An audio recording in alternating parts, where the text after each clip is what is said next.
Hello दोस्तों, good morning. कैसे हैं आप सर?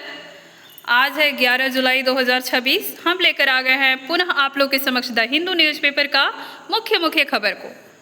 देखिए, आप लोग में से किन्हीं का कहना था कि मैम आपका न्यूज़ जो है कहाँ से होता है, समझ में नहीं आता है। तो आप लोग को बताना चाहेंगे कि मेरा अधिकतर न्यूज़ जो होता है इंटरनेशनल न्यूज़ होता है, जो द हिंदू न्यूज़पेपर का फ्रंट पेज पे होता है, फर्स्ट पेज पे वहाँ से उठाया हुआ होता है, और कुछ अपने देश के, कुछ अपने स्टेट के भी खबरें होते हैं। तो अगर आप प्रतिदिन देखेंगे 5 मिनट का समय दे करके, तो आपको समझ में आने लगेगा कि ये न्यूज़ कहाँ से है और कैसे है। चलिए हम लोग देखते हैं फर्स्ट पॉइंट, पीएम मोदी का न्यूजीलैंड दौरा। अच्छा, आप लोग को बताना चाहेंगे कि पीएम मोदी जी जो हैं 6 जुलाई से 11 जुलाई तक 3 देशों की यात्रा पे निकले हुए हैं। तो अभी फ़िलहाल जो है न्यूजीलैंड में है। देखिए क्या है खबर। प्रधानमंत्री मोदी अपने 3 देशों की यात्रा के आखिरी चरण में न्यूजीलैंड पहुंचे हैं। पिछले 40 वर्षों में किसी भारतीय प्रधानमंत्री का यह पहला न्यूजीलैंड दौरा है। ठीक है, देखिए मुख्य पॉइंट क्या है इसका। दोनों देशों ने अपने संबंधों को रणनीतिक साझेदारी में बदल दिया है और एक ऐतिहासिक फ्री ट्रेड एग्रीमेंट को अंतिम रूप दिया है। पीएम मोदी ने वहां के प्रधानमंत्री क्रिस्टोफर लक्सन से मुलाकात की और मूल निवासी माओरी समुदाय के बिजनेस लीडर से स्थिरता के साझा मूल्यों पर चर्चा की। नेक्स्ट पॉइंट है, अमेरिका और ईरान के बीच तनाव बढ़ा, जीरो ट्रस्ट। देखिए क्या है इसमें। पश्चिम एशिया में तनाव कम होने का जो है नाम ही नहीं ले रहा है। ईरान के संसद जो है अध्यक्ष मोहम्मद बाघेर गालिबाफ ने कहा है कि उनका अमेरिका पर जीरो ट्रस्ट है, यानी भरोसा बिल्कुल भी नहीं है। ईरान का कहना है कि अगर हाल ही में हुए समझौते में अमेरिका जो है उस समझौते को तोड़ता है तो वे पूरी तरह से युद्ध या रक्षा के लिए तैयार है।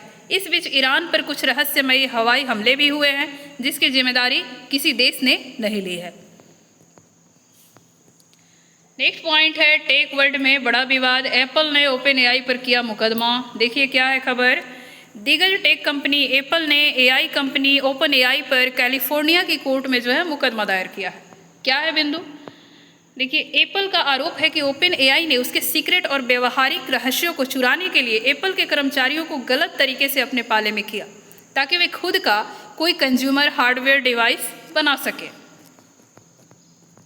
देखिए नेक्स्ट पॉइंट है, सोशल मीडिया और बच्चों का मानसिक स्वास्थ्य। ऑस्ट्रेलिया ने 16 साल से कम उम्र के बच्चों के लिए सोशल मीडिया पर प्रतिबंध लगाने का फैसला किया था, जिसका पीएम मोदी ने भी समर्थन किया है। देखिए क्या है खबर। सिर्फ उम्र के आधार पर पूरी तरह बैन लगा देना इसका सही समाधान नहीं है। विशेषज्ञों के अनुसार बच्चों को डिजिटल साक्षरता सिखानी चाहिए। कंपनियों पर सख्त नियम लगाने चाहिए, ताकि वे लत लगाने वाले एल्गोरिदम का इस्तेमाल न करें, और बच्चों को एक्टिव व पैसिव स्क्रीन टाइम का अंतर समझाना चाहिए। नेक्स्ट पॉइंट है, मद्रास हाई कोर्ट ने तमिलनाडु की 5 विधानसभा सीटों पर उपचुनाव को रोके। उच्च न्यायालय ने तमिलनाडु की 5 विधानसभा सीटों पर होने वाले उपचुनाव की प्रक्रिया पर रोक लगा दी है। कानून किसी सीट के खाली होने पर 6 महीने के भीतर चुनाव कराना जरूरी होता है, लेकिन कुछ विशेष कानूनी या प्रशासनिक जटिलताओं के चलते कोर्ट ने फिलहाल इन सीटों पर जो है रोक लगाने का आदेश दिया है। नेक्स्ट टॉपिक है हम लोग का E20 ईंधन पर सरकार का बचाव। माना कि माइलेज 3 से 5% कम हो सकता है। देखिए, सरकार ने E20 ईंधन, इसमें क्या आता है, 80% पेट्रोल और 20% एथेनॉल मिश्रण के इस्तेमाल का पुरजोर पक्ष लिया है। पर्यावरण संरक्षण और कच्चे तेल के आयात बिल को कम करने के लिए यह कदम महत्वपूर्ण है। हालांकि सरकार ने आधिकारिक तौर पर यह माना है कि इस वैकल्पिक ईंधन से वाहनों के माइलेज में 3% से 5% तक की मामूली कमी आ सकती है। देखिए नेक्स्ट पॉइंट है, IIT, IIM और केंद्रीय विश्वविद्यालयों का VBSA नियमों का विरोध। देखिए, देश के शीर्ष उच्च शिक्षण संस्थानों ने VBSA के नए नियमों का कड़ा विरोध किया है।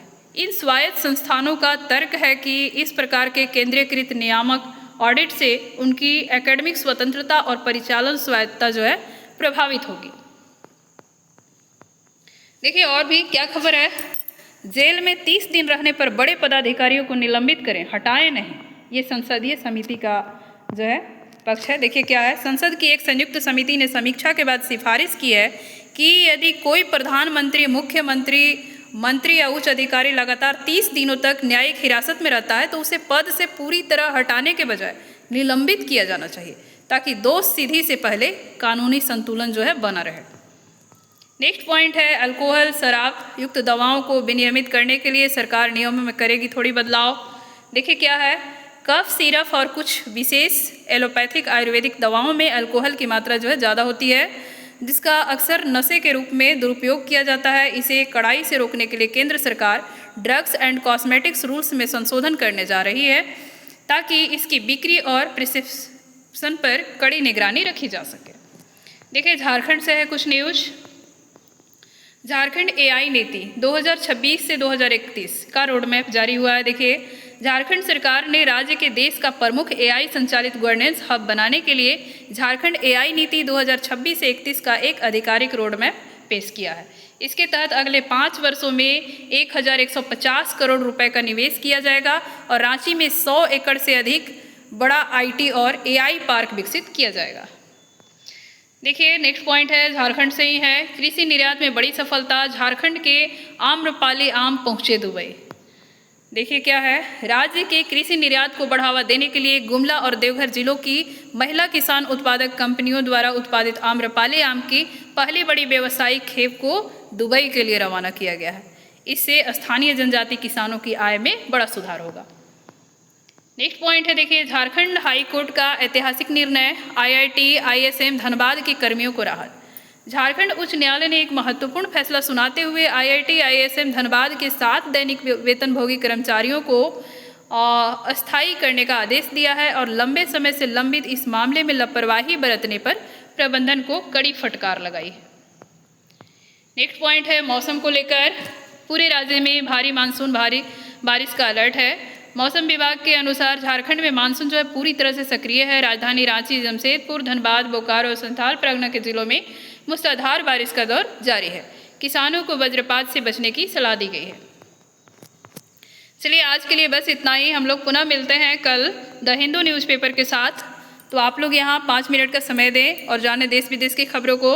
एक बार पुनः बताना चाहेंगे आप लोग को कि ये पीडीएफ जो है इसका उद्देश्य सिर्फ न्यूज़ पहुँचाना नहीं है। वैसे स्टूडेंट्स जो यूपीएससी स्टेट पीसीएस का तैयारी कर रहे हैं उनके लिए भी ये पीडीएफ बहुत ही उपयोगी है। चलिए बहुत बहुत धन्यवाद।